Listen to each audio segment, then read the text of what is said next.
Hi, I'm Tom. I'm Matty. And I'm Lewis. This is the Wigan Way, Wigan's favourite rugby league podcast.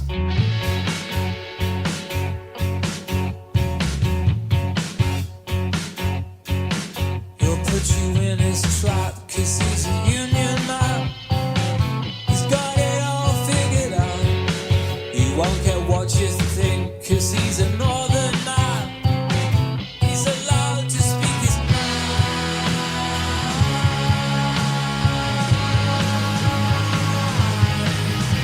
His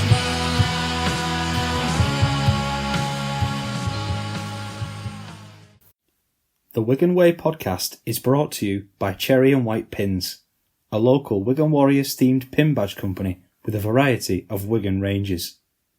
You can get free shipping on all orders when you use the code THEWIGANWAY, that's The Wigan Way, all in capitals, at checkout. Thanks to them for supporting the show. So, if you've not listened to part one of this, get over onto that before we start now, because we're going to review the second half of Wigan Warriors' 2024 season. The first episode we recapped from starting off in Castleford to the Challenge Cup final, where we win our second trophy of the season. And now we're going to talk about the post-Challenge Cup final spell into the playoffs and ultimately the grand final. Now, this next spell was a little bit up and down. I don't know what you think about it, lads, but we actually dealt with the Challenge Cup final quite well. Starting off with a win at Castleford, a very close game. Again. Yeah, of course it was. If you didn't listen to part one, we mentioned about how we played Castleford quite a few times last season. Go back to part one, listen to all our jokes about Castleford. We've already played them 3 times for this point. Yes. Twice in the league, once in the cup. Yeah. It's the 4th time we've played them. Third time we've gone to Castleford, but we win 10 points to 8 post the Challenge yeah. Cup. It was a tough game, this. Am I right? Cade Ellis got a sin bin in. No, someone got sin bin. Someone got sin bin for Cass. For them. And, Someone hit Miski in the face and got sin bin. Off the top of my head. yeah. Ben French got a wonderful try and it got disallowed for an obstruction. That just was not an obstruction. Yeah, I remember He that. never went to video ref either, did he? No, he just called it an obstruction. And even the cast players went, "What have you blown your whistle for?" Like, cast player appealed for obstruction. He just blew. But we followed that up with a London at home, 36 points to 0. That was one you were talking about before with the... Fireman got a storm. yeah. Yeah, it was He put Fireman's himself on the map. Farman's first big game where he really stepped up. Yeah. Scored 2 and bombed an hat-trick, didn't he? I think so, yeah. Yeah, He had one in it. He had a yeah, pass I think back on the inside. Yeah, and he bombed it, but he scored 2 and obviously kicked all the conversion stuff. It was Good game. a fantastic game. We then played Lee at home, 24 points to 6 win. And Yeah, this was Marshall's super acrobatic try. yeah, This was getting to a point now where I was just thinking Lee might never beat us. Because every time we played him, I was thinking, this will be the one. We can't keep beating him every single time. And yet we did. the big thing to mention about this spell was obviously we had no Jayfield. No. He'd injured himself in the cup. First minute, played 79 minutes with a pulled hamstring. Yeah, 10 weeks or something like that. 8-10 weeks. We'll mention when he comes back because it's worth mentioning. When he came back. Well, yeah, he actually came back against Huddersfield when we played Lee in the midweek game. We rested him in the midweek and he played Leeds, but we'll talk about that in a second. So he was out at this point. French was at full back. Eckersley was still playing centre because Kieran was still banned up until the league game. Yeah. And Farriman was in at the half, so a bit of a makeshift change around here. Was this the league game where Matt Moylan turned into the Matador? Where Kieran and Ensemble scored, or was that the other league game? I think that was the second league game. Yeah, I think it was as well. But in this, we'd sort of got back into our stride. We then had to play St Helens. Yeah. This was just before Summer Holidays, wasn't it? Yeah, it was. Just before Summer Holidays. At the Brick. And the big news before this game was Bevan French out injured. Yeah. He injured himself in training. And Eckersley moved to full back. Kieran came back into the side. It was Smith and Farriman in the halves. So a bit of movement was going on at this point. Do you know what this game reminded me of? Do you remember Liam Marshall's debut against St Helens on Good Friday? Yep.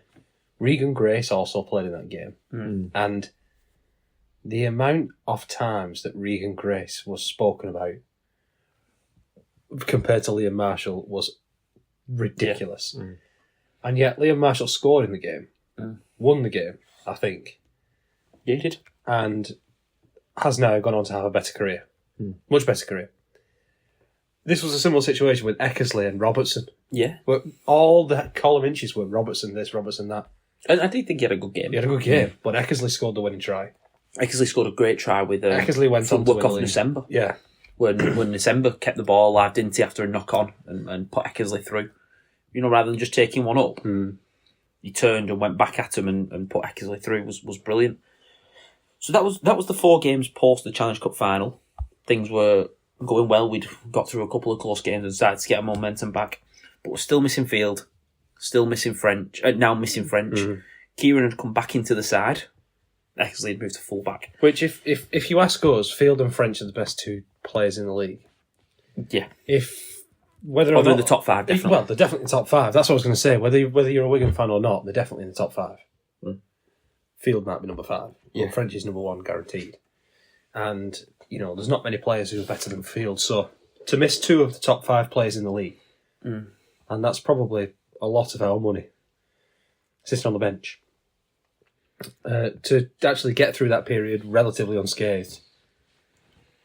I mean, we had a couple of losses, but It was we had no losses really at this point. When the injuries happened, it was this following spell that's really going to cause the bit of the hiccup that we're going to talk about. Well, it was such a stupid out during this, because you're going to talk now about a bit of a spell. I mean, it's very weird to say that you went through a bad spell in the season where you won everything. we lost 5 games on Yeah. But like this was, and people saying, "Oh, because it's Fields and French, it's because to miss it." But it's like, yeah, but of course it's going to take Dufty and Williams out to Warrington, take Wellesby and Lomax out to Saints. Like, Take Mikey Lewis out of full care. take Mikey Lewis and pick another player. Really, it's Mikey Lewis. I don't know. Mikey Lewis is a really good player. It's maybe. Do you know what I mean? Like, they're gonna be a worse off team for it. Like, it's just how it's going to be. And we dealt with it in the immediate, but it's long term that these issues started to Can't show. keep doing it. Now, we went to Hull FC, and this was possibly...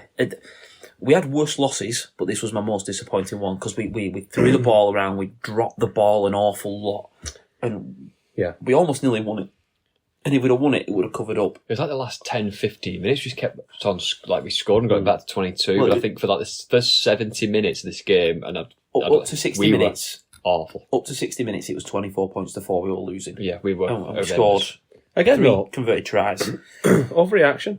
Yeah. We lost at Hull the year before and ended up winning the league and the League of Shield. So, at this point in my life now, I'm resigned to the fact that we're probably going to lose away at Hull FC. But it's going to have no impact on our season, because we've had good seasons and we've had bad seasons where we've done that. Yeah. But we had a really good season when we've done that.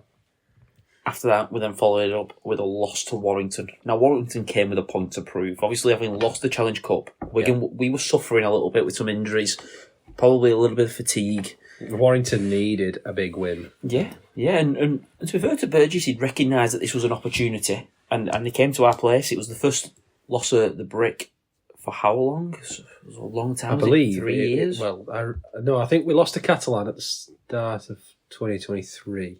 Yeah, so 2 years. And we lost to Leeds at the start of 2023. That was it. So quite a spell there that we hadn't lost at home, but a big loss, and just to make things much worse, Brad O'Neill snaps his ACL. That was the worst bit about the game. And I remember That was the worst bit. Yeah. I don't care about losing the points. That was the worst bit about the game. And I was really worried then, because we didn't know what the time on field was. We didn't know the time on French. Forber was still injured. Forber was still injured, so Lehman had to become an 80-minute 9. Yeah. The talk was that, well, if we pick an injury up in the half, Lehman can go in at 6 or 7. Actually, we couldn't do that now because we didn't have a 9. Then goes in at 9, yeah. It was crazy, really, that we talk about it. But Huddersfield, we played Huddersfield the week after, and Field came back. This was his first game back. We beat Huddersfield 28 points to 14, but we were 8-0 down at half time, and there was a try that I want to mention, and it felt like this got us kicked us back rolling again. Was Jake Wardle's. And I've had conversations with you both about this, that this was possibly my most important try. Maybe not the best try, but it was the most important. It was the Tuilula here kick to the corner. And Wardle goes length of the field. Yeah. And it wasn't Little here kick, it was the other halfback. Clune kick to the corner. And it was so important. It got us going, it got us on the front foot. We then went bang, bang, bang, and next thing you know, we win this game 28 points to 14. and we scored 28 points in the second half. Still without Bevan French.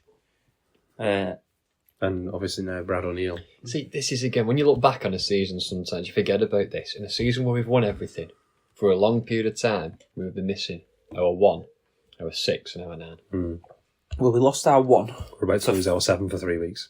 Yeah. Yeah, like key pivotal positions on the field, like spine players, do you know what I mean? Such influential positions in your team. And just to throw this in there, we also lost. We had to then go and play Lee on the Tuesday. So the Huddersfield game was the Thursday. We then had to play Lee on the Tuesday, which we ended up winning, but they didn't play Field. They didn't want to risk him. With he has got a bit of a history with This was the hamstring Matador issues. game, this one. Yeah, and to be fair, everything went right. Couple of big things that game. Harry Smith had a very good game. Hampshire played in the house with him. We took Farrimond out of the firing line. He'd struggled in the Warrington game. I think it was the right thing to do for Wigan and for Farrimond himself. Just take a lot of pressure on you. No, I agree. Being Wigan number 7, especially in big games like Warrington. And Eckersley went back to full back. Now, the game you're talking about, Matty, with Harry Smith picking up 3-game ban was 30 points to 4. At Headingley, we played him on a Saturday.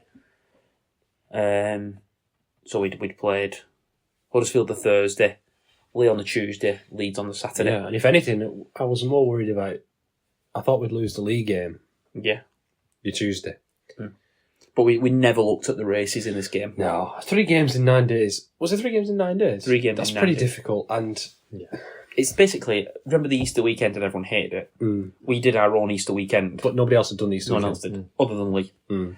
And we lost Harry Smith for 3 games. And it brought another change. Field was back at full back. Eckersley kept his place, but in at centre. And Adam Kieran moved in at half back. Yeah, and alongside, this was when we ended up with 1 spine player remaining. Yeah. And St Helens had 1 spine player remaining as well for the next game. Yeah, I'm just looking at the squads here. Depends what you consider the spine, but our spine was 1, 6, Field 7, 9. was Field at full back. French and Smith. The half backs were Kieran and Farrimond, and Lehman was the 9. Saints were missing quite a lot. No Wellesby, no Lomax or Clark. Lewis Dodd was dropped. So I'm not letting him have that because he could have played and they chose to drop him. Do you remember all the talk about him and then he came on? Well, he might have been on the bench. You remember right? There was something weird about Dodd around this time. Yeah. But we beat Saints at home 20 points to 0. No, that was Magic. Sorry, that was Magic, yeah. Farrimond had a very, very good game. Yeah.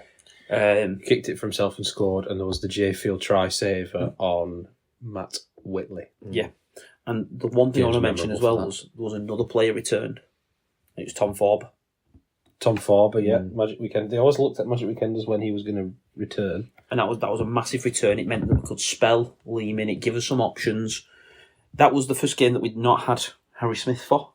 And the Kieran in the half Kieran seemed did to all right work. in the halves, didn't he? Yeah, no one would negatively... Only worked because we had Eckersley ready to come in. Yeah. At centre. So that was a tough period, and in 5 weeks we'd lost 3 games. We only won 2 in the space of 5 games. Yeah. And a lot of talk was about Hull KR. We've got to mention them because they were the guys that we were competing with, and we were competing with Warrington as well. They'd gone through this spell quite well. They'd stayed away from injuries. They had some easier games. Had some easier games. They'd not had to play the 3 in 9 days. Things were a little bit better for Hull KR coming into the end of the season. But as a Wigan fan, I don't know about you guys, I can't speak on your behalf, but confident that we had to play Hull KR at home. And if we wanted to win the league, we had to beat Hull KR at home, and that's all we had to do. I think Warrington slipped up against someone that took them 2 points behind. Yeah, they did. But from Magic, we were actually... I'm not going to say we were back at our best, but we were starting to play better. Hull FC came to town, 22 points to 4. Felt like one of them games, just win. Just win. Well, we owed him it after what happened at the place, didn't we? Yeah. We owed him a receipt. Trip to Catalans. Yeah, I was worried about this one, especially when we started the way we did, dropping a few balls and letting them score tries. We didn't start well. No. But then Field gets a try and things start to go our way again. Forber's try right on the stroke of half time was important. His first try for the club, really important. Scooting in low. Yeah. Then we had OKR at home, and this was Game of the year. Game of the season. In terms of regular season, this was the game of the year for any team. But this was the first game. Obviously, French had come back at Catalan, Yes, he'd just come back at Catalan. and then Harry Smith came back for this game. And it was the first time for a while that we'd seen our 1-7. Probably since the Challenge Cup final, 10 weeks. It was the first time since the Challenge Cup final. That we'd seen our 1-7. Forber was on the bench. There was talk about whether Eckersley stays on the bench and whatever, do we move around? But they made that decision to stick with Forber, and he didn't let us down. No, he didn't. Um, Come on, let's talk about the match winner. Paddy Mago, 17 minutes, whatever it was. Man of the match. Was it 14? It was 14 minutes that he was the man of the match in, and he did change this game. And I'm seeing him do a big sexy wraparound with Junior and Semba was just so good. Someone through a... who was it he put through? well. He did the wraparound and then put that. Was it Wardle he just think gave so. this little soft hands Yeah. to, and he went on a bursting run. But this was possibly one of the best performances I've seen from... It is the best performance we've seen from Mago. At his devastating best. Because as a club we allow him to. It's very easy to ask for props to do these big impact spells, but then ask him to do 40, 50 minutes. You've got to look at the work from Thompson, Ellis, Byrne, Havard, all putting in longer minutes. Yeah, we've spoken about those lads a lot this year, haven't we? Those four, particularly, especially the first three you mentioned, the Havard, Thompson, and Ellis, to lay the platform for everybody else to do the work, and we do say their name a lot because they deserve it. Yeah, they're on the field, and it was a brilliant game. I think it was more important, not just for winning the league leaders, which it meant that we had it in our hands, but the biggest thing with this was that Hull KR big games. They hadn't beat us yet when it mattered. This mattered to them to win the league leaders. If they'd have beat Wigan, they'd win the league leaders, and they couldn't do it. They couldn't do it in the semi-final. And that mentality of we don't lose big games, it just seemed to push us over that line, and the crowd was brilliant. It was electric that day. Yeah. It was a good crowd that day. It was almost as full as I've seen it in a regular season game. But again, going back to what we've said before, I don't mean keep on flogging this horse start thing, but it was marketed really well. They built it up as the battle at the top, and whoever's going to lead, and they talk about it, and do you know what I mean? There was that much hype around it. That is what made it so big. There was, and obviously the situation does add that as well. The fact that it was pretty much going to decide the Leaders' Shield. Obviously, I'm not going to ignore that fact, but again, we did well to market that game and get it in people's faces. Like, this is, you need to tune into this game. It's going to be. There was the French versus Lewis thing, and then there was to be fair as well at the same time, there was Smith versus Lewis for who plays for England. Yeah. So much to talk about. Yeah. Then that was the third to last game of the season, and Wigan needed to win their two games to win the league leaders. And you might say the importance of the league leaders, if you're picking the four trophies, this is the one you would be happy to lose. But actually getting that first position gives you such an advantage to get to the grand final. It does. Yeah, it does. And for the last, I'm going to say the last 4 years, especially, possibly post-COVID, I think getting 1 and 2 has mattered a lot more. I feel like now, the last 2 years, I've seen how much getting one matters. Yeah. Hull KR had to play Warrington and Wigan. The year before, Catalan had to play St Helens and Wigan. We only had to play one of those teams. Yeah. Makes a big difference first to second. I know second to third is an even bigger difference. Where do you boys stand on only having to win one game to get in the grand final? I think it puts importance on finishing first and second. And I want to tie this in. Can we just finish the last 2 games before we talk about the playoffs? Yeah. Because we're going to mention something with the Salford game. Is there a lot to talk about in the Salford and Leeds games? Well, the Leeds game, they were still coming for the playoffs. They could still get in technically. And I feel like we showed them. We just wiped them off the face of the earth. There was a again, when we can have a point to prove at the moment, it's what can you do really? Professional. It's a professional job. Go there, do your job, get the points, make sure that leave. You've done the hard work against OKR, don't blow it now. Be professional, get your job done, and come home with a trophy. And then there was a lot of controversy with the Salford game. And this is why I wanted to mention it before we talk about the playoffs. Salford had guaranteed finishing Fourth. Oh, they played a lot of kids, didn't they, if I remember rightly? They basically completely changed the team. Cuss again. Cuss played and someone else who were senior players. Adam Sidlow. Sidlow played. They were prepping for the playoffs. Wigan didn't have to, and there was the whole thing. Should the league step in and stop Salford doing this? Well, Salford had reserved the right because they guaranteed themselves a place. The league never stepped in any of the times because it wasn't Wigan that was benefiting from it. Yeah. This is why it's so important in the playoffs. Wigan didn't have to rest players. Wigan could have rested players, but we knew we'd finished in the top two. So we had a week off. I don't mind getting a week off. Well, sometimes I do mind. I'm not a big fan of having a week off, personally. I'm not a big fan of having a week off, but I don't mind having a bye. It's not necessarily that I'm bothered about it, and I'm not bothered about facing the lowest ranked team or anything like that. I think that's fine. I think if you finish sixth, you should have to win more games to get to the final than if you finish first. But I just think one game and you're in the final. For me, I'd rather the playoffs be expanded, but then we've got some bad teams getting. It's how big do you want it? At the moment... Ideally, I'd like to win 2 games to get to the final. If you finish top. I get what you mean, but my concern is... 2 home games. My concern is that I would love to have the NRL system. Where if you lose, you get a second bite. Well, 1 plays 4, 2 plays 3. And they get an extra chance. We used to have that, didn't we? You finish top, back in the you day. win 2 home Going back games, years ago. you get to the final. But That's how it should be. the concern is at the moment we've actually got some jeopardy over who makes the 6. Yeah. For the first time in a long time. If we exported it to 8, everyone knows who gets the 8. And the question would be, do you get 4th or 5th? It's not as big. At the moment, there's actually some talk around, do you make the 6? I don't think you can expand the playoffs right now, but No. in the future I would like it so that the first place has to win 2 games. I feel like, going back to your question about winning 1 game, I do know what you mean, but I feel like there has to be a reward. Oh yeah. And the reward, obviously... The reward to me would be winning 2 home games instead of winning 3 games. Ideally, if you finish 3rd, maybe you have to win 3 games to get to the final. Right. And That's the how it is in the NRL, Yeah. isn't it? If you finish effectively 3 to 8 to get to the grand final, you probably have to win 3 games. assuming 1 and 2 winning that first week, Yeah, you will. Yeah, they'd have an away trip and then 2 homes.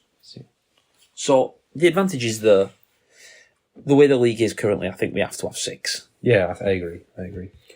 Right, we have a week off, and the playoffs take place. Lee, I can't remember who they played in the first round of the playoffs. They played Salford. Lee beat Salford in the playoffs, and then the whole Warrington beat Saints with the golden point. Because that was the whole conversation. Then that Salford rested everyone and didn't even win the game. It was close though, wasn't it? Very close, and there was that feeling of Lee that they'd run out of steam. Really, they looked fatigued. They'd had to. Do you remember when we had to win something like 14 games out of 15 to make the playoffs? Was it under Lamb's first season? No. Or it might have been one away in his seasons. It might have been Lamb's first season, actually. We had to do something ridiculous to get into the playoffs, and we did it, and then we just petered out. We didn't have anything left. Lee had to do the same. Because they had such an awkward start of the season, they had them injuries, and they didn't get through. They didn't get the wins that they probably deserved. On the back end of the season. Then. They just had to win, and you can't keep doing that. And they ran out of steam. Meaning, we had a pretty easy game, really. 38, I want to say? Just check 38-0. It was very dominant. And the pub before the game, while we were having our meal, there was a lot of leopard print going on in there. Yeah. And there was a lot of confidence from that section. But we were quietly confident. And just like the year before, where we'd had the week off, and a very confident team came to Wigan, we had a great start. Last year it was 18-0 in the blink of an eye against Hull KR. This time it was 18-0. I was going to say it was 10-0 after 20 minutes. Yeah. And Just we missed the conversion. A good start is so underrated. Especially in big games. The thing for me, there was a massive try from Sam Walters. Because obviously Farrell didn't play, Yeah, did he? Walters was playing instead of Farrell. You've got to remember that. Farrell didn't play, he was ill. And the story again that was that Farrell said he could have played. And Pete's discussion was that we have a squad for a reason. Yeah, absolutely. And to trust Walters, and Walters got a double. But he scored straight after half time. It was 18-0 and it was like, they're going to come out and throw everything at us, and we just killed it straight away. It was game over, 24-0. They always, Dupree got a last-minute sin bin in for dropping the ball on the other side of the hoarding. You know, when he put that kick through. Oh, I'm sure he said something as well. I think he kicked it over the hoarding after, like delaying a restart, which is a professional foul technically, but it's 24 and it's 38-0. I don't get why he sin binned him. But Hull KR had a very, very tough game against Wire. Probably deserved to go through. On balance, I don't know actually. I don't know. I think it was a very even game. I think on balance they probably just about deserved to win, but they didn't play great. No. And both teams give a lot in that game. And then we get on to the final.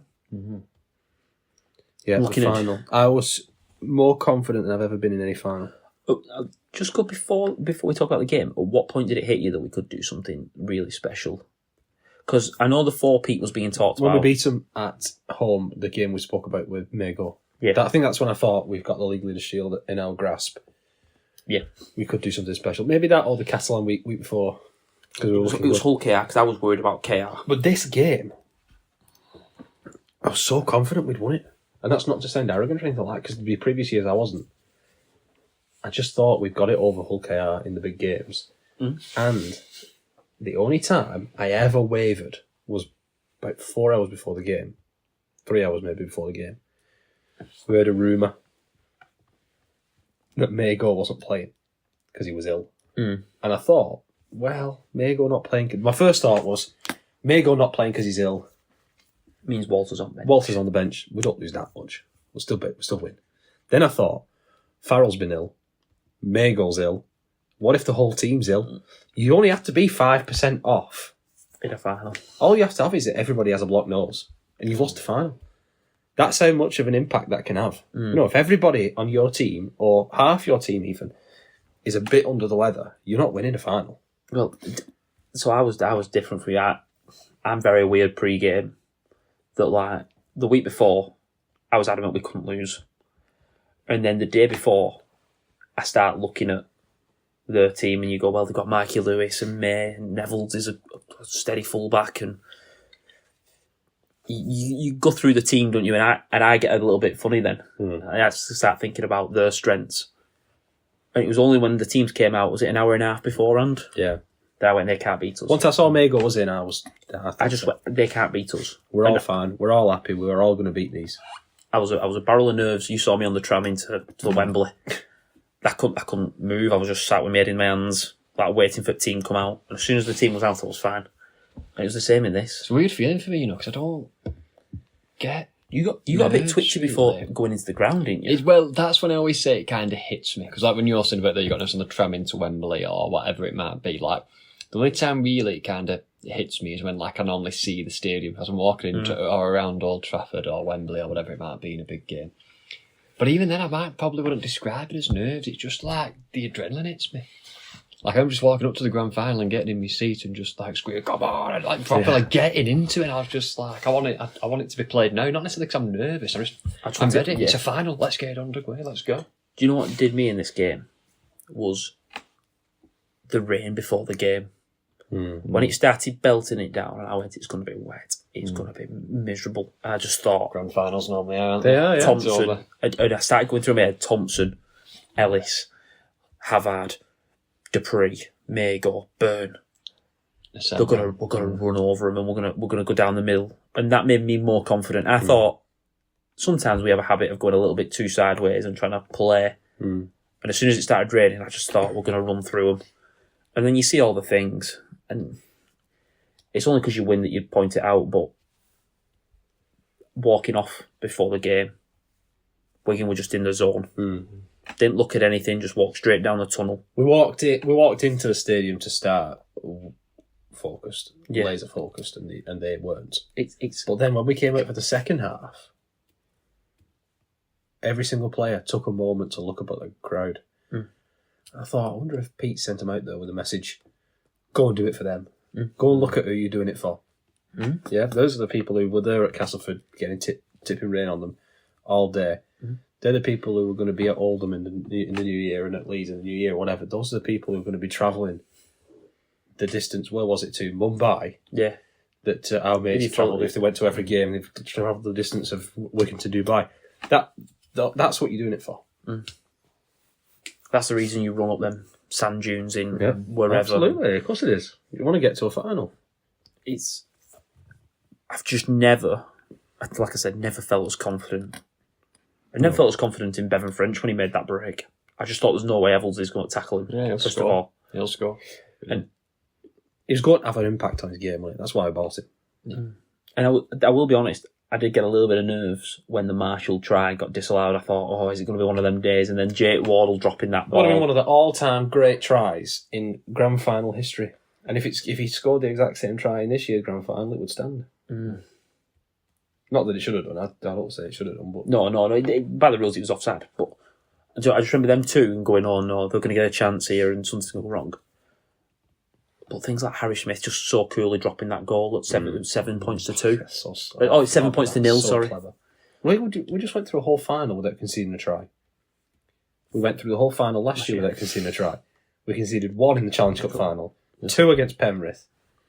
What are we doing here? We're a team that win it on defence. We are just such a good defensive team. I heard Adam Kieran talk about this on the podcast recently. Pride yourselves in defence. And that took it to 4 from 4. I don't think I'll ever... Grand Slam. The Grand Slam, or whatever you want to call it. The Grand Slam. But how good was that moment? Do you remember the coach? I remember Ritty New Lewis as the coach. A couple of the backroom staff ran into changing rooms. Willie Isa, Tom, the bloke we got. Yeah. And I can't remember who the other one one of the was. physios, wasn't it? The bald-headed fellow. But they ran out with the other 3 trophies. And so seeing it all. That's so good. I just couldn't believe we've done something that we might never see again. And if you take one thing away from this podcast, you might never see that again. That is the greatest rugby league sporting achievement. It's the greatest single season by a rugby league team.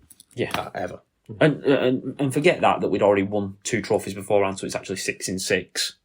This is the greatest this is the greatest calendar year in rugby league. For a team. For a team in rugby league, yeah. And throw in the Locker Cup. Sports Personality of the Year. Team of the Year, sorry. Well, to be fair, that should have probably been on the news segment, shouldn't it? In the last episode, Sports Personality Team of the Year. I mean, that's such a prestigious award. It is, and it's good it's good for rugby league. Manchester City were the other team that could have got it. You know what I mean? Rugby league hasn't been overlooked. They've said actually, this is a sport, and this team have won all 4 they've done. They're back on the last 5 games, and like you just said, then won 6 out of 6 trophies. It's good for getting recognised. Before we end this section, I'm going to ask you one more thing. Does anyone have a feeling that the hunger's not there anymore? Or, this is where I say it, I think they want to just win everything. Yeah. There seems to be an obsession with winning. I think we'll have a slow start to the season. The reason for that is because there is no World Club Challenge. I think we'll try and go for the 2 peaks again, and I think we'll try and win 3 trophies again. And when it doesn't start off like a house on fire, don't panic. Because now, surely every fan... He's not won a trophy in 2025. Surely every fan now has backing Matty P to win. They've got to. Feels silly. They've written him off 3 years in a row, and he's won it. It wasn't 3 years in a row, so surely he'll get it right. And if we have a slow start, which I hope we do, I hope we don't play great in February. No, just win. Just win games. Win as many games as you can, but peak twice. But you're right, they're addicted to winning. And to answer your question, Jukes, I don't think they're off. I don't think they're going to get complacent. I think they're going to want to go on the motivation just to win and not. And again, I think that's what it comes back to, because this team is a very young team. They've not completed rugby league. Do you know what I mean? They've still got a long way to go in their careers. They don't want to just be remembered for one season, but then didn't do anything. They want to be remembered for a legacy, for careers, not just one season. People like Brad O'Neill, who missed out on the grand final. Sam Walters, who didn't play in the Challenge Cup final. All the grand final. Harvey Hill, Dupree. They're all players that Liam Burney's going to want to prove the guy. And they're all going to get better. There's no one in this team that I think is going to get any worse. No. Having Willie Isa all season, I know he might not play the minutes that he does. And we'll get into a preview of this season, but having him around the squad when you need him, it's going to be so refreshing and so helpful. And that's probably where we're going to end this section. Yep. Right, we're going to take a quick break and we're going to come back and look at the other 11 teams in Super League.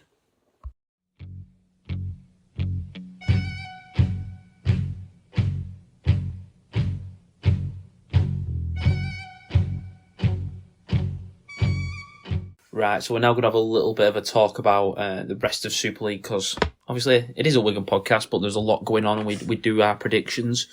So we're going to just talk about what we think how each team did and whether they underperformed, overperformed. Sorry, None of these teams overperformed. I don't know. Did Lee not overperform? But we're going to talk whether we think their season went well, areas of improvement, and compare it to the predictions that we made at the start of the season. Yeah. What if we just give them like a school grade, because we're all school teachers? That could be interesting. We'll do old-fashioned grades. We'll not do numbers. A star to you. Yeah. Right. London. They finished 12th. We predicted them to do 12th. And 1 for 1, boys. we are 1 for 1. Call us the Oracles. That's the end of what we did predicting. We got it all right. There we go. Well done. Yeah, we only predicted one team. But a grade. I'm going to go out there with London. I think they got a C. A passing grade. They did exactly as we expected. I don't think you can pass London, though. They did get relegated. They finished bottom. They only won 3 games. But no one expected anything That's better. why they're not an F. There was genuinely people saying that they weren't going to win a game. And they won 6. And they competed with Hull FC and they put some decent performances in. They took Leeds to Golden Point twice. I agree with you on this one, I'm afraid, Matty. You're going to pass London. I think they're going to... Because I think they achieved their target grade. Oh, okay. And their target grade for me was a C. They didn't underperform, they didn't overperform, they fought a good fight. They got they 3 wins. They took Leeds to Golden Point twice and lost both times. They nearly beat Hull FC another time. Yeah. And you know what? Some of the players stood up and they looked like a team that were trying. They knew they were done from day one, but you never thought... The problem is, I think that I can't see them coming back. No, I can't. No. I think they've been ripped apart. They've been ripped apart, yeah. Such a shame. For London, did you ever think there was a part of the season where you just went, they've give up here? Because I never thought they'd give up. This was their last chance, though, to be in Super League. For a long time. Yeah. I think they're done for a long time. It's a shame, really, because he could have got it right off the back of that win last year. Right. In 11th place was Hull FC. We predicted them 10th. And... Not too bad. Only one I'll take that only one off. I'm going to give them an F. I can't see how you can give anything other than that. They got the same points as London. And they beat London twice, didn't they? Or they beat us and Leeds. They beat Leeds once and London once. Oh, see. Are they an F or are they a U? Ungradable. Well, they didn't get relegated, did they? So you're going to say an F? I'm going to say an F. For surviving. They've failed. They have failed to be a functioning rugby league on team. And off the field. 2 week loans. That's the biggest sign of failure. You're getting 2 week loans, and they're getting 2 week loans at the start of the season as well, not in the middle of all the injuries. Using squad numbers 54, and that's a surefire sign of failure when you got squad numbers up to 50. They had a points difference of minus 566. Minus 566. Dear goodness me, that's so much. Just in the league. They got battered off Huddersfield. They got trounced in the Play For Your Coaches pudding game in the cup against Huddersfield, yeah. Right. There's not much else to say about them. That Hull FC will be better in 2025. Well, yeah. Because they've signed some solid pros. Well, they can't be any worse. They can't go through the entirety of next season and only get 3 wins. They have to get more than 3 wins. And we want this, don't we? Like, I know we talk about this all the time. We're Wigan fans, but we're rugby league fans as well. And we want Hull FC should be a team competing. The success they've had, I know they've obviously under Bradford, they won Challenge Cups, they had a good team, they got a good history, got a good fan base, good stadium. Like, they should be competing for playoff spots. They should not be near the bottom fighting relegation battles. No, not at all. It was never going to be a good season with Franklin Pele trying to kill Minchella. No. We've talked about that. The big signing, Tex Hoy, played for Cass. The big signing, New Brown, played for whoever in the Dragons, Franklin Pele and Jaden Ockenbo. There are other 2 big signings in the forwards.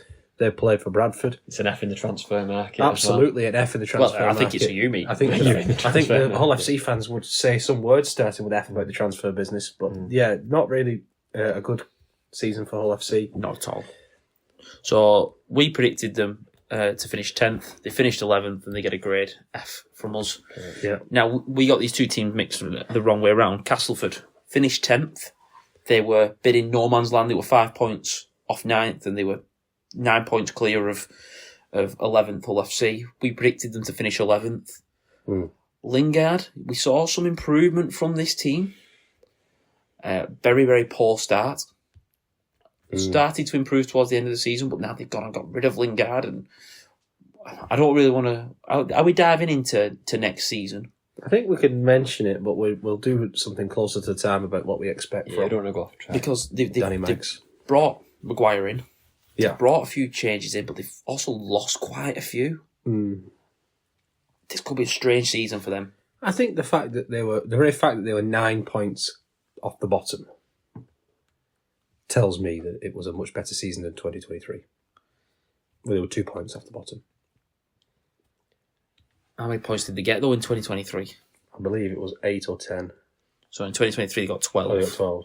I'll start it whilst you guys are thinking about it. I'm between a grade C or a grade D. So am I. I think, because what you've said there, Matty, it wasn't improved on last season. I'll give them the benefit of the doubt and I will go a C. I was going D, me. I think there was a grade C towards the end of the season as well. Beating Saints, pushing teams close. When they got rid of the 66-6 batterings and stuff like off the thingy, they were starting to show improvements. And I think for the season, that's just gone. Castle and Lingard, you give them a C minus. Can I C minus, I'll go for it. C minus. I can't see them being a C. Grade D? I think it's a D. Give them a D plus. Yeah, because they've been so poor for so long. London came up and everyone knew they were going to be rubbish. They were being brutally honest. Castleford, there's this thing of they got to get it especially right when they at some signed point. that plumber from Sydney to play in the second row, Yeah, but playing part timers. for Cass, at some point you got to get it right. They were in a grand final in 2017. We're only talking 7 years ago. The Challenge Cup final more recently than that. Yeah. And now, they're a team that we know are going to finish 9, 10, 11. For me, a good season for them. They should be wanting to finish 8th. And they finished 10th. But I think they've only finished 10th because Hull FC was so poor. Their problem is there's going to be lots of improved teams and there will not be a London. And I think Wake are a better team than them. I'm going to say this now. Certainly a better team than London. I can't see them being anything more than a D. All right. I'm going to override that. I've checked the data. I'm not happy with it. I've changed it to a D. Okay, what about Huddersfield then? 20 points. Well, we said they'd finish 9th. We predicted they'd finish 9th. They finished 9th. We did it. We did. They finished this season with 27 games played, 20 points, beating Castleford twice. London, I think they beat 3 times. I will check that though. They beat Leeds. They beat Castellan in a Challenge Cup game that didn't really matter. They won some. Yeah, they won their easy games, didn't they? They won the games that You've they got should to win. respect that. They beat Hull FC 3 times. They beat They stole Tony Smith's Castleford dinner. twice. They stole his sticky toffee pudding. They stole his coffee and mince. They beat London. Remember they beat Lee first game at season. Yeah, oh yeah, there was lots of hype after that. Yeah. Then they played Lee again, Lee. and the power went out and they had to finish it the next day. Yes. Remember that? Oh, yeah, I do remember. And they changed the shorts. On the highlights, it's night time, then it's daytime. Yeah, in the yeah, second yeah. half. And then they changed the shorts from claret to white because they brought the wrong shorts the next day. I think the fact that Ian Watson got sacked showed you how bad this was. Because if we were if they are a club that should be finishing 9th, then Ian Watson wouldn't have got sacked. But 2 years ago, before this, 2 seasons before this, they were in a Challenge Cup final. They've got progressively worse. They and got worse. 10. They got 10 wins out of 27. Yeah. They got to the semi-final of the Challenge Cup. They were But them 10 wins, 14 points clear of the bottom. but they were 5 points away from 8th. Whatever we gave to Cass, we have to give a better score to Huddersfield. Don't you agree? They can't all be grade C's. Well, I think they have to be better than Cass because they remember this did. won 10 games. But I'm thinking either not off. I'm going off the expectation as well. Oh, yeah. I would They expect should- Huddersfield to do better than Castle. The money Yeah. that Ken Davies spent, That's what I mean. Yeah. where they were 2 years ago getting to a Challenge Cup final, We did still predict them to finish. No. but we saw that. We saw that they weren't good enough. But the money they spend and the expectation is that they should be a top 6 team. They should be competing. Or at least competing for the top, not being stuck down the way. Because they were nowhere near. They were nowhere near. I can't see anything other than a D again. They were 8 points How away many from points? Leeds. 8 points off Leeds, and how many? And they from beat them once. 10 points off the playoffs. So there were another 5 wins off the playoffs plus points difference. I don't think it's a poor season, but is it as bad as Castleford's? But Castleford, were you ever expecting to be near the top 6? No. I'm going off expectation. If Cass had a good season, they'd finish 8th. That's So true. they finished 10th. If Huddersfield had a good season, they should finish 5th. I think grade D. I think it's a D. Yeah, grade D. I think they match Castleford. Okay. And they're putting. I'm going to be honest. I'm going to spoil a bit of the preview. They're putting a lot of hope on Tom Burgess, an aging Tom Burgess. I'm not fighting you about the next one. You can give them as low a grade as you want. Leeds. We predicted them to finish 8th. They finished 8th. We've got 3 right then so far. That's good. And 2, just Castle And Hull FC, Castle just Hull the wrong FC, way they were- around. So by actually, one place. the bottom half of the table, we done are all right, excellent. haven't at But this is it, predicting. though. Everyone expected them to. Everyone on the outside looked at them and go. None of the bottom 8 thought actually were anywhere near being a top 6 team. If you're not a fan of them, like if you support one of them, you're going to go. What Oh about yeah, well, Leeds? I think a few people might have been thinking of Leeds. I never visioned them being a top 8 team. With Brodie Croft and Andy Ackers and Momorowski. I think a few people would have said they'll definitely go ahead of Salford because of how much weaker Salford came. A lot of people said they'd take the top 6 spot off Lee. A lot of Yeah. people thought Lee would fall down and Leeds would come in and they would change the top 6 from the. I think the previous Leeds year. were getting quite a lot of credit before the season. So I good think half a season under Rowan Smith. They got to a grand final. people were still thinking about the Rowan Smith that got them to the grand final, thinking, right, Croft and Ackers, not only does it make you a lot stronger, it also makes Salford a lot weaker. So, yeah, I think people would have been expecting Leeds to finish in the top 6 outside of... So. With the money they spent in the they think went big so. in the transfer Yeah. market, I think. I think people would have been expecting that. They went to Golden Point twice in London, as I mentioned before. They... Headingley didn't really become a No, fortress. I it think that became lost easy. Like, its... it became a bit toxic, didn't it? Because the fans were so unhappy. I think this is the grade E. I think he. I think it's... Yeah, I don't think it's F because that's what we give to Hull FC. And it's not quite as bad as Hull FC. No. I think he is Leeds would have thought they should have been top 4. And they've not even made the 6. No, they didn't. No. And they didn't make any splash in the cup either. They went out in the Early rounds in the to first Saints. round, I think, to Saints. I'm giving them a grade E. I think Grady. Yeah, grade E. Catalans. This is where it went wrong for us, gods. Okay, Catalans missed out on the 8 on points difference. Considerably, by about 160 or so. but by points difference, they were missing out on by points difference. Yeah. But considerable distance. And, So let's say they were 1 point off playoffs. yeah. Because they had to get an extra point because of the difference. But we had them finishing 2nd and they finished 7th. Yeah, this was our first bad one. Looking back at it, maybe we were a bit high going.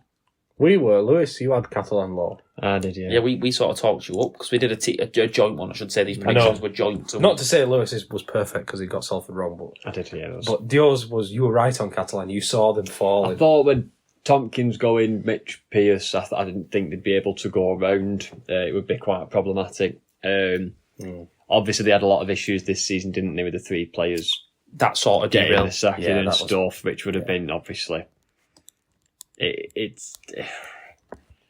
I think McNamara had a tough job with all that going on. He did have a tough job, feel yeah. and And everything. he's a good coach, and we'd probably back him to turn it around. But Yeah. it was a tough gig for him I last don't year. think anyone actually realised how much the Tompkins retirement was going to affect him. They had a lot of hopes on Morg, and I know he does a lot of stuff well, Morg, but he He's not Sam. don't do nearly as much as Sam did well.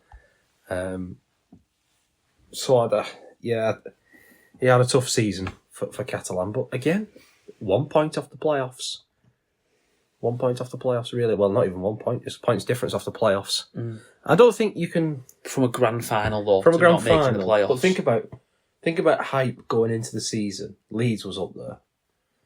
There was a buzz around Warrington, but that was because of Burgess and could he get him steering on the right track? I'm leaning towards Diori. I'm leaning to Diori.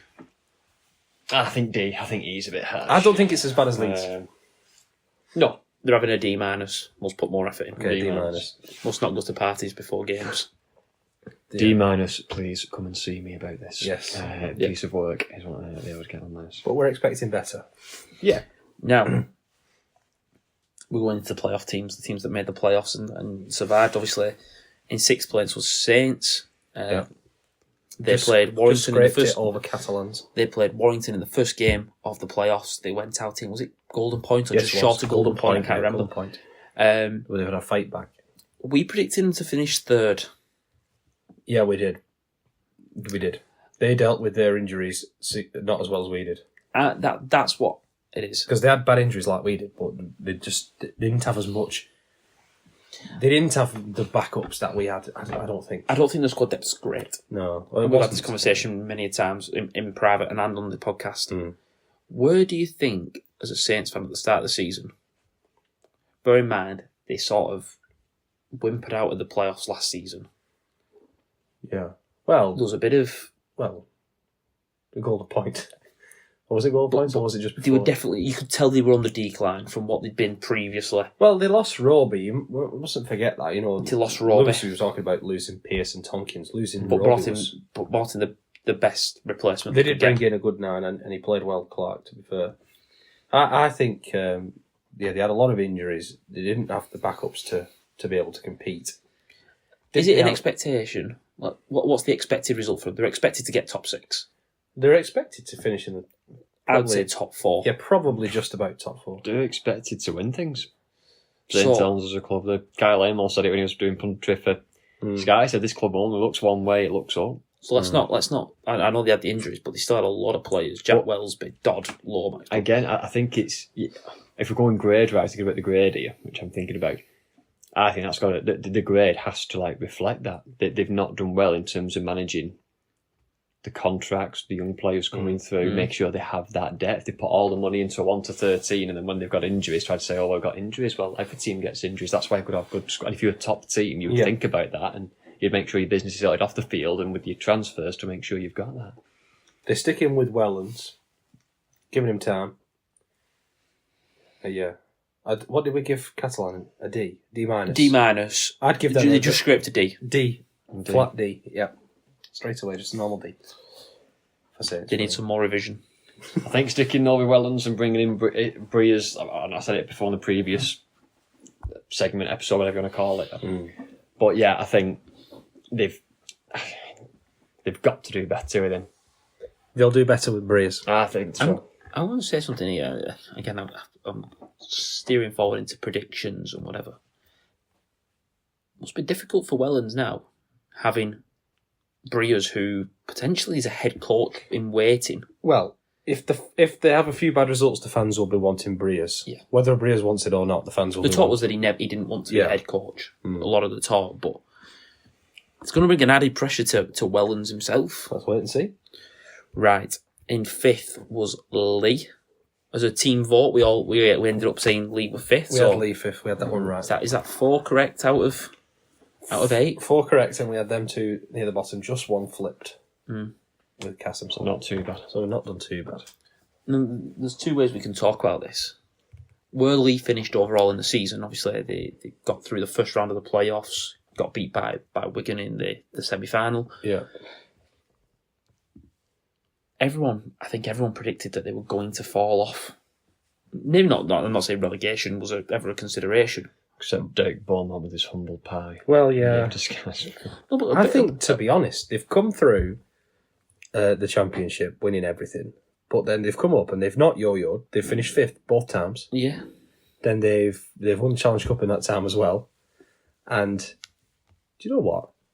If I'm Derek Beaumont, it sounds daft to say this, but the fact that I'm now a boring mid-table Super League club, he would have dreamed about that a while ago. He would have done. And you say, but I know what you mean by boring is in you're going to finish the table, but I think on the field as well, especially in attack, they're not boring. They're The fans to love to come watching. That's the important thing. The fans are lovely come watching. Fantastic team to watch, especially in attack. But you know they're going to finish there. There's a floor and a ceiling, which is quite close together, which is the mid-table. I think there have been times where any promoted team would have given their left arm for that. Yeah. I don't think at the moment there will be a top 4 team. So they're going to be between 5 and 7. Yeah. That's fine. And that's perfectly fine. Look at the wage budget is not as big as the other. That's fine. So then They've got people coming through the door. They've got people talking about their brand. the Jet 2 contract, we didn't talk about that in the news. But that's because so many people talk about Lee Leopards. It's a brand. That many people talk about Wigan Warriors and they win everything. Look, and as well, you got to take account of this again for the expectation. Look at the size, just generally like of Lee. I know it's the bus stop in Wigan joke, but like it is. It's a small village, and you're competing with like Leeds, Absolutely. massive, Catalan. You know what I mean? Like massive. Yeah. Space like clubs and stuff, so they're well punched above the weight. No, they had a very tricky start with the injuries and everything, but to come through, get playoffs, and go to the first and get knocked out by Wigan when it was a game too. It was just a game too far for them. So I think they've done well. Let's talk about the grading then. They finished 5th. We saw them finishing 5th, but I think a lot of people actually saw them missing out on the 6 and having a difficult season and struggling post winning the Challenge Cup and whatever. So I think we're talking around a B. B minus. I think B. Yeah. B minus. I think it's got to be.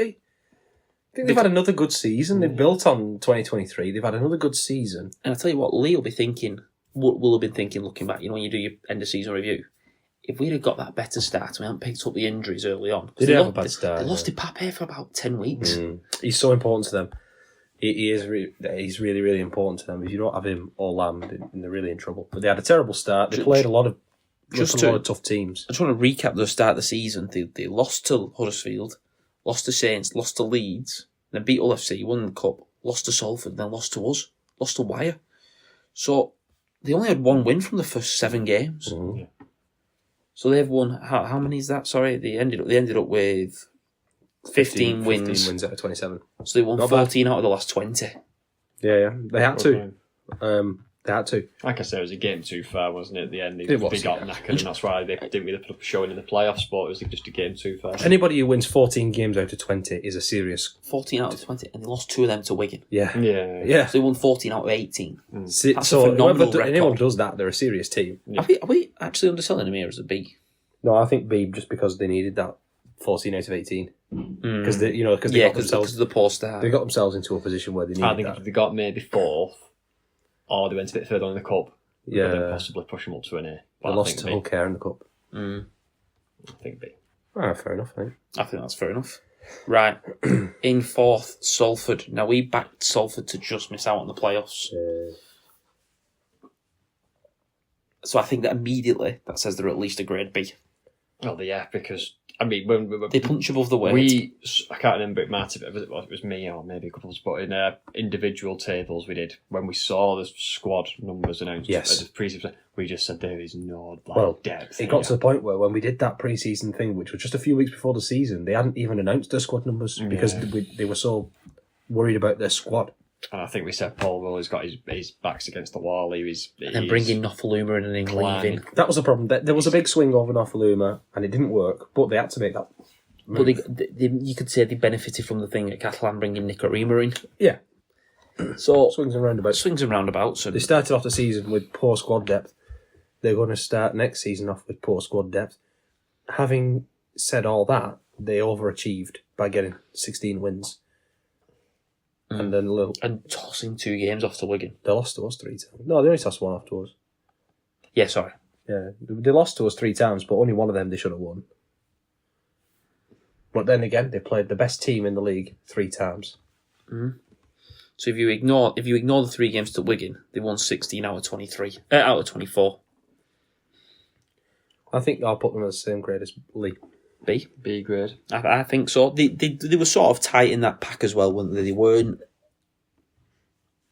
majorly whatever. And They only secured the playoffs on the second to last week, didn't they? well, they secured the playoffs, but they could have dropped down to 6th. Yeah, they could have done. Obviously, they rested everyone on there, so they could have ended up finishing 6th, really, if results had gone slightly But different. that 4th, 5th, 6th, and even 7th really was a bit of a jumble for a while. Very good season, though, I think. Yeah. Given, again, what we said at the start with the squad depth, Paul Rowley as a coach is getting an A grade for his individual Paul coaching. Rowley Like, getting an what A he's grade. done with his back against the climbing a steep hill, and he is proven every time, like, absolutely fantastic. So, good season for Salford.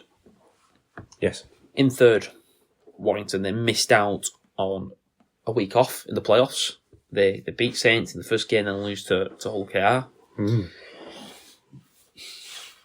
There's a big jump up here, isn't there, from Salford to Warrington? There's 4 wins difference. Yes. 8 points. Warrington win 20 games out of 27. The big question that's got to be asked is this above the season before when they finished wherever under Darryl I Powell? think it was 6th, but it was under the Chambers era. Chambers was the interim coach, wasn't he? Yeah. Burgess was confirmed, but they haven't. Yeah, they snuck in at 6th. They lost to Saints. So at that point, Gary Chambers was in. Is it Yeah, Gary? Gary Chambers was was in charge. Powell had already got the sack, hadn't he? But Burgess was coming in, but it was not. Yeah, only at the But start. Darryl Powell had already of won the season. league in April. Yeah, yeah. Lost it by May. Meh. I think for Warrington this season, first season for Burgess, we predicted 6th. They finished 3rd, but a good 3rd, confident 3rd, quite a way. Got to the Challenge Cup final. I don't know. I'll go on. But we're all making shapes at each other for what score, right? I don't think they can have an A A minus. purely because of the amount of money that's been spent on this squad. Well, then you might as well not be Wigan an A then. I'm going. I'm going A. And the reason I did the shape of an A at you is because I'm thinking about where they have come from those seasons under. You finish 6th, then you finish 3rd, and you get the final of the Challenge Cup. That, and as well, when you're going to think This was the best team in the world last but season, Stevie, halfway through. That's just you telling that. But rubbish. think again, like the season before when they were in a relegation fight, 11th? like, from where they've come from in the seasons that they've had. 6th, And I know they've 3rd. spent money. We know they've spent money. But again, Burgess has come into that with a very deflated squad. A lot of players unmotivated, a lot of players struggling, probably looking for the exit door. A lot of these clubs have spent money. No, I know. Leeds spent money, All FC spent money, Huddersfield Yeah, spent money, Hull KR, Wigan. All spent But money. Catalan spent money badly. So Warrington spent money. So well. Warrington has spent money on some very good players. Paul Vaughan's a very good player. George Williams a very good player. Dufty. I'm giving Warrington an A minus, and the reason I'm tipping that up from a B is because they made the Challenge Cup final. That also, although you have spent money, I completely understand your point. Burgess probably, but also we've got to give credit to Points as a club as well. He's doing good with his academy. Brought in Leon Hayes, kind of sacked after until they got injured. Like, you know what I mean? He brought in that Crowler. Was it like you're giving young lads and stuff a go as well? Yeah. So it seems like that kind of just signing. Do you really think they brought that many in? Not that. I think it's only Leon Hayes, really. Connor Wrench. Connor Wrench. Connor Wrench. Dewlis was an established player. Thewlis, Yeah. but then he was already in, wasn't he? Thewlis. I just think... What about Taylor Ray? He played quite well for those few games where Dufty was injured. But Aaron Lindop as Yeah, well. Lindop. Yeah. But for him to give the mark on academy, they've got to establish themselves. Yeah, I understand that. But again, you need to give these lads time. Yeah, They've only yeah, played yeah. down full That's what I games. mean. So I don't think you can judge that just I yet. think the signs are good for Burgess. It is, if he stays, they'll do well. Yeah, and I think he's done the right thing. He's not gone and signed Ashton Sims like they would have done in the past. No. It's just the NRL Yeah. kind of just Good point. retirement is Sign going, actually, you know proper what, players. no, I'm going to go and give it a academy. I'm going to give the young lads and do what Wigan and Saints do, the two successful teams. Look at what we've got internally and produce. I just think... Now, they do need time to prove themselves. They're not the finished article yet. No, I'll take that. I just think when you look at Warrington and the money they've spent and the time after time after time, and again, I would talk about it, they were top of the league and won the league in April this time last year, this time in 2023. They should be near that. Do they have to win something to get an A grade for you? If you want to give them a B? What tips them into an A? You can get an A minus without winning something. That's why I don't think they're in an A, because this side should be winning things. All right. They've got... So would you go B, and if they would have won something, they got an A? Yeah. If they would have Challenge Cup, they'd have got an A. If they'd have won the league leaders, I'd give them an A. They need a trophy this year, don't they? They do. They need a trophy. They do. And the team we're going to talk about next is exactly the same. Actually, coming into this season, 2025 season, there's 3 clubs that need a trophy. Need. Yeah. Have to win. In 2025, Hull KR have to win Have to something. win a trophy, otherwise it's a failure. If Warrington they, if they don't win something, Wigan have to win. if Hull KR don't win something, the players that they've brought in are only going to get worse.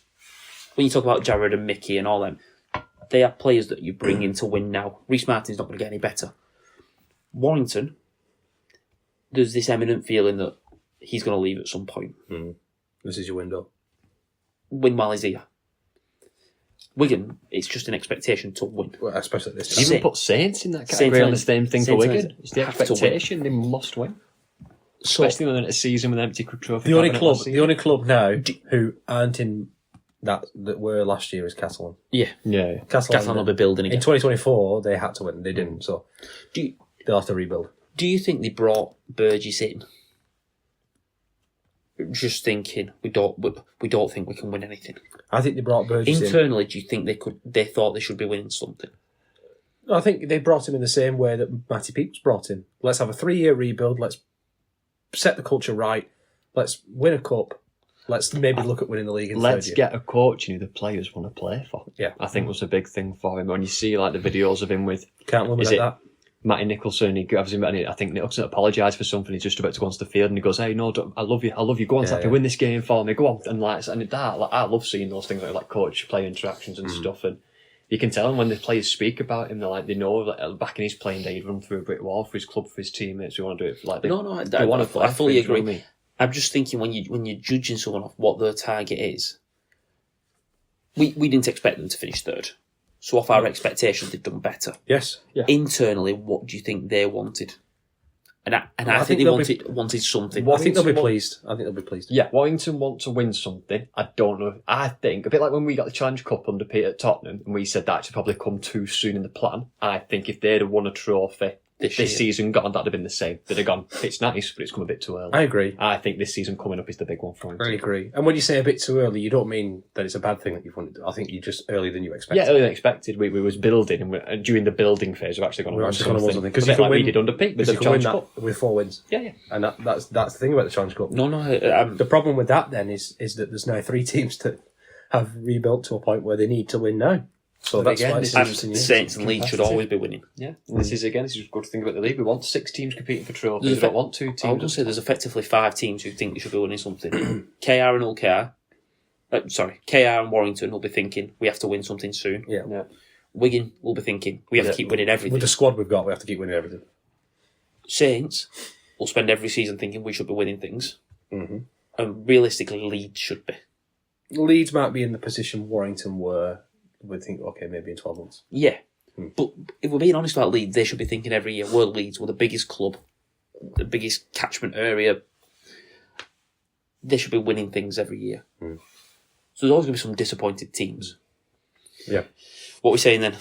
A minus? A minus for B Warrington. plus / A minus. Yeah. So I'm wearing that. Take your pick out of them. If we're being nice, if we're being nice to them, we'll give them an A minus. If they've been nice in class last few weeks. Yeah. Otherwise, B plus. But then again, Sam Burgess had that where he nearly fought thingy, so that might drag him down that. Off the field behaviour. We already got Myler down for that. Yeah. We're blaming him. Right, who was next? Hull KR. We backed them to finish to 4th. They finished 2nd. That's what they finished. We finished 4th last time, didn't they? They got a semi-final in the Challenge Cup. They got to a grand final. I think the big thing about Hull KR is they'll be where Warrington. This season is where Warrington will be next season. Hull KR got to a Challenge Cup final and lost in the final to Lee. I think Hull KR will expect to be. They should have won something this year. I think if I was a Hull KR fan, I'd be thinking we need to win something now. I might agree with that in any normal year, but they have come up against an absolute freak show of a team that's... But you've got to think about your thoughts before the season started. Yeah. They don't know Wigan are going to do fun, freakish things. Where did Hull KR obviously got the Challenge Cup final against Lee Yeah, that they lost? Where did they finish in the league 4th. last season? Last season they finished 4th. And we said they were going to finish 4th again in the same Yeah. spot. They, So do you think they would have gone, though, from seeing themselves in 4th to winning a grand final? I think they'd have looked at themselves and gone, actually, Do you think they expected we've silver? improved our squad a little bit. Bringing in Peter Hickey, bringing in Niall Evalds, Ryan Hall. I think they would have expected to finish 3rd or 2nd and maybe have another deep run in the Cup, and maybe win something, but probably 2025 is the big year. I've always thought Wigan targeted 2025. I mean, clearly it was worked in 24. But that 3 year sort of cycle that we always talk about with Pete, with 22, 23, 24, build up to a big 24. I think Willie Peters is building up to a big 25. Always has been. But then I don't get that with the Parcell leaving. Well, players are going to leave. Players left for us after 2023, didn't they? True, but Players are going to leave. Players are going to replace Parcell them. to leave Replace is them so with Mickey crucial. Mack. I think they've done well. I think they've done well. I think they have to get an A grade. I think A grade. They've made Craven Part the new Headingley, in my opinion. That's become the new But fortress. what's the top grade here? A star. A plus, or A star, whatever you yeah. want to call it. And I think why you get an A minus, Which we've obviously left open. Hull KR get an A and Wigan get an A plus. Yeah, I agree. Because those three teams, I mean, it sounds daft to say that. You could just say, oh, At the start, Warrington get a B, Colker get an A, Wigan get an A star, whatever. But because those three teams were so far ahead of the other 9, they have to be bunched up at the top. Yeah, there's a difference between them. There's a gap between them, but they're so bunched up at the top. at the start of the season, did you think Hull KR were the second best team in the league? No. No, well, we did it because we put them in fourth. We put them in We would fourth. have put them in second if that were the case, wouldn't we? We thought Because I think after 5 games this season, I think it was clear that they were in the top 3. I don't know. I don't think it was. When they beat us at their place, They started making waves when they beat us at their place, which was, 10 games into the season, probably. I think it was that. We'd already lost. Well, Saints was the first loss. Yeah, it was, yeah. That was 6 or 7, so it must be. I think that's A grade. I it's an think that's fair. A grade. I think it's an A grade, but if they do the same again this year, it won't be an A grade. You know what I mean? Yeah, the expectation. If they The don't, expectations will increase, I'm obviously. or if they finish gonna third throw or something fourth to you. next year, they'll probably drop down. Oh, yeah. I'm going to throw something to you. Let's look at mid-season. After the Challenge Cup final. I think after the Challenge Cup final, Hull KR fans, and I'd love to ask them and find out, but seeing that Wigan had picked up some injuries and Saints were starting to struggle, and Catalans weren't great and all the... I think expectation grew for them through the season. Maybe to get league leaders. Yeah, I don't think necessarily to win the league, but to get league leaders. I think when they went out the cup, and then the whole mentality changed. Right, we're out the cup, the semi, we're not making the final. All their focus now goes onto the league, and they pushed for it, and they got to a grand final. And look, it's an obvious thing to say, but someone's got to lose it. Mm-hmm. You can't draw a grand final, so You can't lose a grand final unless you get to one. yeah. So I still think they've done well. They have done well. You've got to lose one to win one, in my opinion. Yeah, I think you're always better after losing one. Right. So that gives Hull KR a grade A. Yeah. Obviously, it leaves Wigan, obviously. I mean, Whatever your top grade is, it has to be Wigan. It has to be Wigan. No one plus. would have expected. No one would have ever expected a team to win all 4. No. So no matter what your expectations was, it's above that. Yeah. And like we said before, obviously in the previous segment of this episode, the previous episode, we're looking back and reminiscing all the adversity we suffered with Field and French and O'Neill getting injured and going through that and still managing and producing talents like Eckersley who's come in, like Farrimond who's come in, and You know the best thing about it. Everything's just gone. Best thing about it is even through that adversity, we never really mentioned it. We mentioned it on the podcast. They got Remble were missing X, Y, and Z. well, we kept saying that because nobody else was. Yeah. We had to just Sky Sports never we just- mentioned injuries for Wigan. suck it up and dealt with it. You got to win. Well, they were painting, Sky Sports were painting it like it was a one-man team. When French was out, we couldn't play. So they were painting, showing graphic with and without. And get me wrong, he's obviously he's I'll take the a best player out of special any player. team. Exactly. That's why, like we said before, Exactly. take Mikey Lewis out of OK, take George Williams out. And I think in terms of injuries, it's not to say, oh, boo-hoo, we face adversity. What we're saying that to say this. You are going to face adversity. Yeah. Do you think, did Hull KR actually lose anyone, really, for any length of time? I only lost Gilly for a little bit, with a couple of HIAs. That's missed a couple of games. I think that's something they're going to have to deal with next year.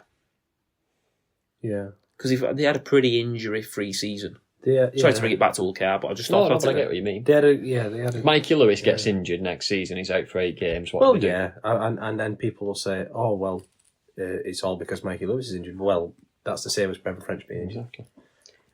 You've got to have depth, like we talked So we about don't. before, what we're going we to do. don't care if Wigan Warriors got credit from the mainstream media this podcast wouldn't be a thing. The world might end. The whole point of us starting this was because we weren't getting any credit for winning, and we'd won. I think across all the teams we'd played, 7 teams had played that weekend under the Wigan Warriors, women's and wheelchair, and they all won. And it wouldn't get mentioned. I was driving back from Huddersfield, wasn't it? That's why we started. Yeah, that's why we started this with Huddersfield back in 2023. It's like, well, Wigan Warriors men's have won, the academies won, the reserves have won, women have won, Wheelchair team had won, physical disability team won it as was well. I think ridiculous. Like 7 teams here have won, and we're getting no one's talking about it. So we will. Right. I think that wraps up our review, really. And we're just going to finish this episode with a little bit of our awards. We've had a discussion about it, and we've got some categories. We're going to send the categories out. You can pick your own. Sure. Fantastic squad. We're going to shine some light on some individuals this season. So, most improved was a big one, this, and we discussed it for a while, and we've gone Cade Ellis. Cade Ellis is our most. We did all agree, though, didn't we? There was we a did, debate on this one. We all did agree. Cade Ellis from this 2023 to 2024, from a bench prop to a Best 13 in the league. well, yeah, in a big game. A ball playing 13. Yeah. Could play big minutes, would play 80 in any big game. We didn't miss Morgan Smithies because of Cade Ellis, and we were allowed to bring in Luke Thompson because we lost Morgan Smithies. So he's made us so much better. Yeah. Because all of Thompson's credits in the bank, as well as his own. Yeah, definitely. He's the most improved player. I don't think there's anyone who would actually disagree with that, if you think about it. Right, we've picked a moment of the season that's our favourite. We pick one each. We picked one each, our favourite moment of the season. Does anyone want to start off, or do you want me to? I don't mind. I'll start Go off. first. You go first. So, my moment of the season was probably in an inconspicuous game midway through the season. It was the Huddersfield game at home, and we'd gone through a bit of a bad run, and Jake Wardle's 100-metre try, I think it really Kicked us off, didn't it? kicked us off, actually. Get back playing. We'd struggled, whatever. We struggled in the first half. We were poor. We get that try, and then we go bang, bang, bang, and we end up winning the game 20-odd, 12 or something like that. And it got us going the right way again after being in a bit of a lull. And I think that's probably my most important moment of the season. I've got the try that probably sealed the league leaders for us. The Liam Marshall try where Mago and Junior and somebody did the wraparound and ended up with Wardle in space to Marshall. I just think that try was perfect. Yeah. It was fantastic. No, I normally tend to do this. I go opposite. I don't pick a try. I pick a tackle. Yeah. I love the defensive side of the game. So I've gone with Fields' try saver in the World Club Challenge. And before you say which one, the first one, where I can't remember, is it May, was it? Tyrone May's brother. Right. Taylor May, I think it was. When he drags him into touch. He does a typical field tackle, shows him the outside, goes, go on, beat me for pace. You won't beat me for pace. Tackles his legs and gets him in touch. Almost from behind. Brilliant. Yeah, fantastic. Brilliant, Fantastic. yeah. Typical tackle, but obviously a very big moment in that We game. were hanging on and it changed the game back in our favour. Yeah, it did. So very much a great moment to choose that. It just brought everyone back up again. Yeah. Right, so we picked our favourite win, like in terms of trophies. Obviously, winning all 4 trophies is the biggest, but the World Club Challenge win we've selected. Has to be. And I'm going to throw 2 reasons out there. One, it felt as we're 25, 26. We're obviously not particularly old. We didn't see Wigan in the 80s and 90s, and we saw Wigan win against Cronulla, but it didn't feel like a spectacle. It felt like an expectation. Cronulla weren't a great side, and they'd lost Ben Barber, and Paul Gallen had retired. And I don't know. I remember it differently. I never thought that we'd win this trophy in my lifetime, yeah, and now we've done it twice. Yeah. Let's do it twice. and I think after that we had the game against the Roosters where they battered us. It felt like the gap was getting bigger and bigger, and this Premier League seemed unbeatable. Yeah, and I think to also win we this. spoke about it before in the first episode of this bit, but the under the lights at the Brick on a Friday as well. The build up to the game. Was it? Well, it's Saturday, No, sorry, it but it was late on Saturday. It wasn't like late, Saturday late. The yeah. light up goal post that everybody loved. Makes a It difference. was. It Makes a was a spectacle. It was a built up, and it was like you Same say, as that whole KR game under the lights. Yeah. We talk. I know we speak about Saturday afternoons, Sunday afternoons, and we like them.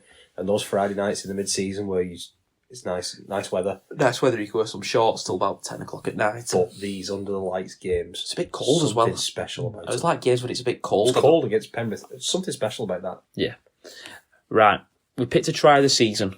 Now, you could have picked any you wanted, and we've not just took into consideration the actual Could have picked any. try. You could have picked Brad O'Neill's scoop from 9 away at London. No, but I could have picked Forbes away at Catalan. That's a scoop from 9. That's not try of the season, though, is it? There's a lot you could have picked. But we've gone for moments as well. We've not just thought about the best try. We've thought about the most important, the most skillful, and whatever. You could probably guess who. Our special number 6. Objectively, the best try, it's got to be Bevan in the grand final, hasn't it? Like, won us the grand final. For winning us the Just grand that. final, the way he did it as well, The dancing past comparisons, maybe Mikey Lewis. Burrows, after everything that's gone on there and everything, like it was a brilliant try and a very good moment. The way he just danced past Lewis and all the comparisons about Lewis and stepping past the fullback right in front of us, it was just so perfect. Absolutely perfect. The perfect way to end a perfect It's season. so casual how we put the ball down and then just stood He's up. talking to the ref as he's going to score a try. Brilliant. Just what a I love player. that man. Right. So, young player of the season. Yeah. There's only really one that you can talk about. The other two, the other three, Forber, Eckersley, Farrimond, all played the parts and all had good seasons. Not sure about what the age cut off for this is, but you could probably put Brad O'Neill in that Yeah, category as well. He's very young still. but the one that we probably weren't expecting to this level, Junior December, earned himself an England call-up. Oh, yeah. What a Got the young player of the season for the Dream Super team, League in the dream awards, team. didn't he? So He was There's not many phenomenal. players who get young player of the year and in the dream team. There's a few. There've been a few. Tompkins did and Wellsby. I Wellsby think. did, but he's in good company there, isn't he? Yeah. With those two. This guy's a freak, and to be already getting the accolades in the NRL that he should come over and he should do this after half a season, basically. He only really came in after the Cass game, Yeah. where he made that position his own. Yeah, just brilliant season for Junior, and he well deserved young player of the season for Wigan Warriors, for us, and for the whole league. Yeah. Now, you might not know, but throughout the season we keep a track of like a point system. We award points after every game. Yeah. Every player gets a point for playing. You get a point for playing, and then you get 5 for if you're the man of the match. Yeah. Wigan's man of the match, and then it works down from there. So one player gets 4, 3, 2, and 1. Yeah. There's like a bonus one. Everyone gets 1 if you play. If you do well, you get 2, 3, 4. Oh yeah, whatever. So the match you get from a game is 6. You get your 5. No, your max you can get is 5. You get man of the match, you get 5 points. Sorry, yeah. You're the second best player on our team, you get 4. Yeah. And it works down. If you just played, you get 1. Yeah. We keep a track of this all season, and we got our 1, 2, 3. So in third place we had Luke Thompson, Mr. Consistent. I don't remember him having a bad game. The only bad games he had was when he had a week off. Yeah. In second place, Not wrong. no, and even them, it was good in them resting days.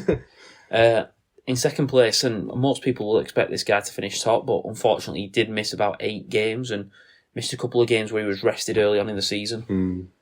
I think he played 19 league games, played all the Cup, World Cup Challenge, and the 2 in the semi-final and final. So he still played quite a lot of games, but he missed 8 to 9 games. He missed 8 games. Yeah, I think so. Is Bevan French. He's a freakish talent, possibly the best we'll ever see. yeah, I think so, yeah. I think he's the best we've ever seen. Certainly for In our lifetime, he's up there with Sam in here. uh, But Sam was a different type of player. I think he's a different type of player, and he's done it in a different way. And then finally, in first place, this guy, from not having a centre to now having the best in the Northern Hemisphere, he could easily make it down under. Jake Wardle. Glad he's not. Jake Wardle. What a player he is. He's our player of the season. Yeah. He is Mr. Consistent. I think he picks up points pretty much most games. He was the Wigan fans player of the season, the players player of the season, I think. Did a double on that. Does so much, and then does his classy centre play, which is brilliant. And Yeah. but Everyone calls him a classy centre, as if he doesn't do the hard work. He does the hard yards, trust me. He does the He hard makes yards. Not just a classy 100 centre. metres most games. Helps Harry Smith out defensively. Protects his half-back. Along with Farrell and December, doing what you have to do to protect your half-back. He is everywhere. He gets his tries. He can finish tries brilliantly. The try against Leeds, when the ball got thrown back inside and he dived one-handed into the corner. Yeah, that's a winger's finish, that. I think he's the best centre in the Northern Yeah, Hemisphere. he's the best centre in the league, yeah, he is. And we're lucky to have him. Yeah. Right. It's been a long one, Yeah. but what a season to review. Yeah. And just to say, thanks for listening all 2024. We had a big increase in listeners this year, over 50% extra on top of what we were already having. So, yeah, big increase, hoping for the same next year. Hoping for bigger and better things next year, aren't we? Yeah, there's a lot to come. A lot to come. A lot we've done, interviewing players and going into Robin Park. That was all 2024, wasn't it, really? It was. And we're keen to do more of that sort of thing. And again, that's only happened because of the success of the podcast from the listeners. So yes. Thank you for listening. It's been a great year. Yes. And hopefully 2025 can live up to expectations. Absolutely. Thank you. Happy New Year, everybody.